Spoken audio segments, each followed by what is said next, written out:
Hello everyone and welcome to the SBI Securities Weekly Wrap podcast. So firstly, let's discuss how the markets have been in the week gone by.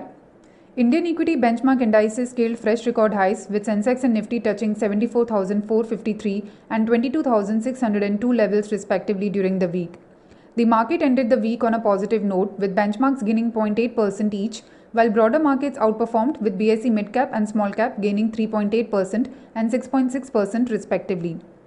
On the economic data front, the US manufacturing PMI increased to 50.3 in the month of March from 47.8 in the month of February of 2024. The data released in the initial week caused worries among the investors over the timing of interest rate cuts. Further, cautious commentary by some of the Fed officials during the week over the interest rate also jittered investors' sentiments. The Fed Chair Powell reaffirmed in his speech that the Fed will take wait-and-watch approach to cut interest rates given the strong economic data releases. In the domestic market, RBI announced the outcome of its two-day monetary policy meet, where it left the repo rate unchanged at 6.5% for the seventh consecutive policy meet. It maintained its stance of withdrawal of accommodation with a 5:1 majority to ensure that inflation progressively aligns with the target while supporting growth. The real GDP forecast and inflation forecast was retained at 7% and 4.5% respectively for FY25. Overall, the policy was supportive and in line with the expectations. Talking about the weekly sectoral gainers and losers on BSE, all the sectoral indices closed positive on BSE, with BSE Metal, Power, PSU and Realty gaining the most by more than 4% each, followed by BSE Capital Goods, Consumer Durables and BankX gaining between 2 to 2.5%, BSE Healthcare and IT indices gaining more than 1% each, and BSE Oil, FMCG and Auto gaining between 0.5 to 0.7%. Moving on to the weekly gainers and losers of Nifty 50, then Divi's Laboratories, HDFC Bank, Shriram Finance, NTPC and Tata Steel were the top 5 gainers of Nifty 50 index, while Hero MotoCorp, Nestle India, Cipla, Bharti Airtel and Grasim Industries were the top 5 losers of the Nifty 50 for the week. Taking a check on some of the key monitorables, then FIS net sold to the tune of Rs 1,822 crores during the week, while DIS net bought figure of Rs 3,370 crores till 4th of April was completely washed out in the last trading day of the week, that is on Friday's session, as they net sold Rs 3,370 crores in the cash market. The rupee remained flat during the week at Rs 83.33 per US dollar.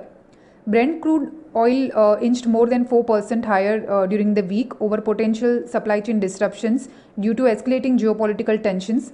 However, the gains were limited due to a spike in US crude oil inventories. Talking about the key economic developments during the week, then as I mentioned earlier, the RBI's Monetary Policy Committee unanimously voted to keep the repo rate unchanged at 6.5% and maintaining its stance of withdrawal of accommodation. India's manufacturing PMI stood at its 16-year high of 59.1 in the month of March. The growth in PMI represents a strong uptick in manufacturing activity, led by the strongest increase in output and new orders since October month of 2020.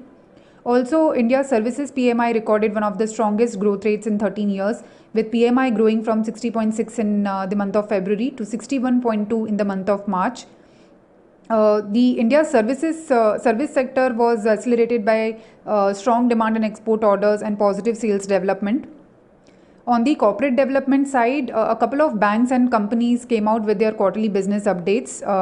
Among them, HDFC Bank's advances for the fourth quarter stood at Rs 25.1 trillion, growing 55% on a year-on-year basis, while deposits stood at Rs 23.8 trillion, showing a growth of 26% year-on-year. The growth in retail loans, commercial and rural bank, corporate and wholesale loans grew 109%, 25% and 4% year-on-year respectively. So, update from HDFC Bank was positive.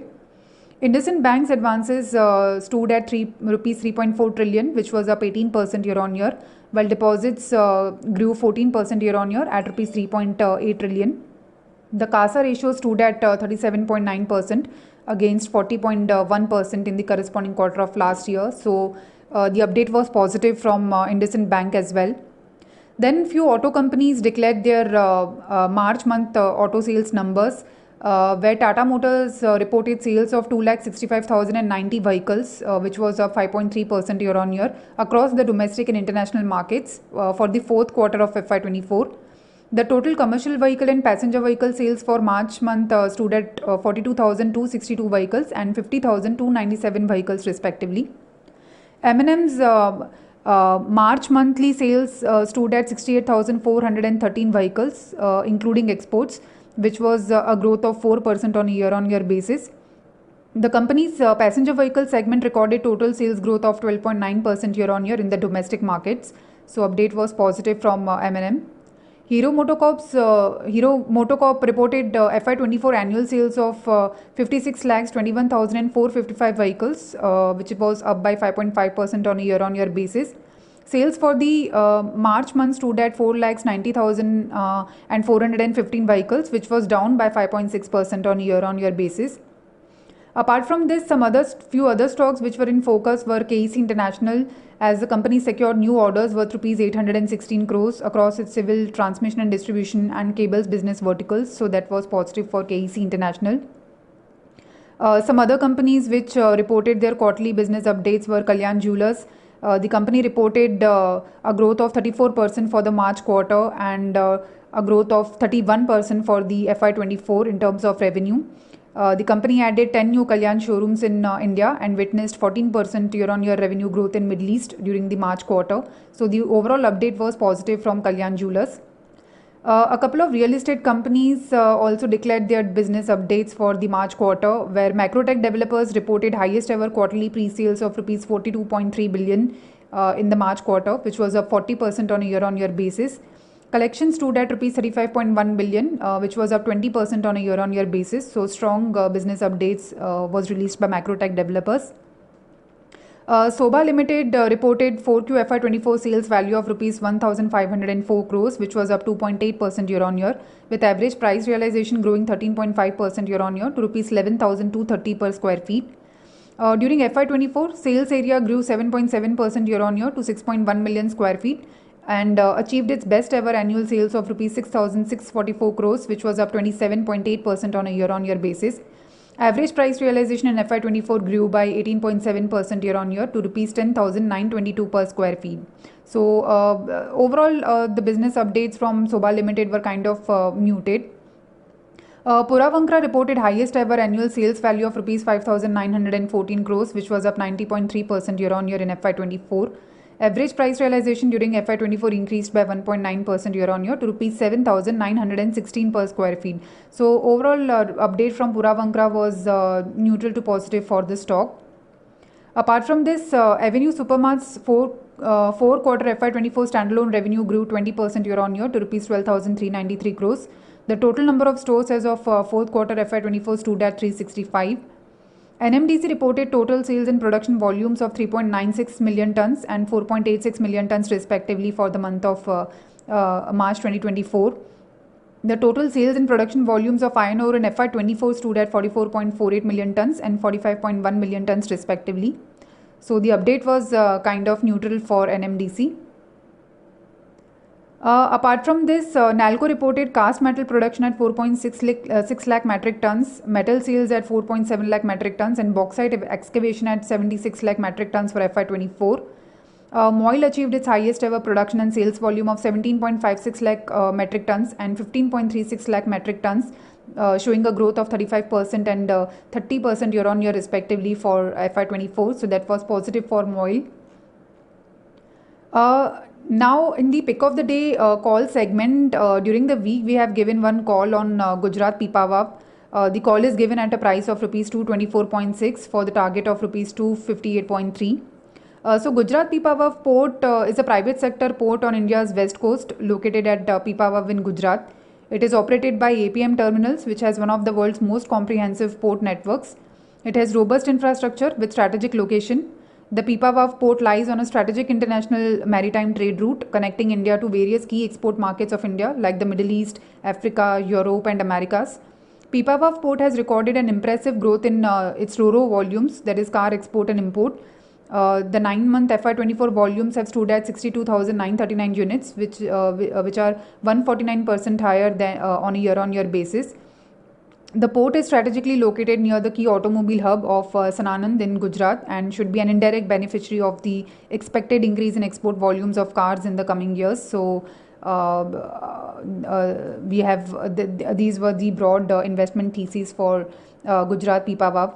Another stock which we have given a call during the week is on Raymond, which we have given in our pick of the week call segment. The call is given at a price of rupees 1,854 for target of rupees 2,132. Raymond is a diversified business conglomerate with presence in textile, apparels, FMCG, reality, engineering, and profilytics, etc. It has delivered highest ever quarterly sales during the third quarter of FY24 and has also entered into sunrise sectors like aerospace, defense, and EV components by acquisition of MPPL, that is Maini Precision Products Limited.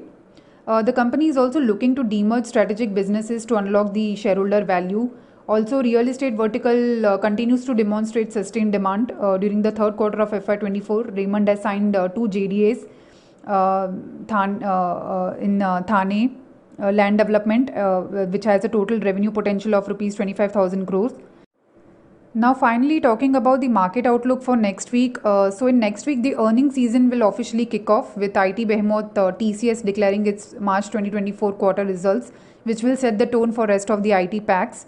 Key economic data releases such as US and India CPI data for March month will be keenly tracked by the market participants. For the near term, investors are recommended to stick to quality businesses with strong earnings growth potential. For key corporate actions in next week, kindly refer to our weekly wrap report. The link to view the report is shared in the description box below. This was all about the weekly market podcast. Thank you for listening. Investment in securities market are subject to market risks. Read all the related documents carefully before investing.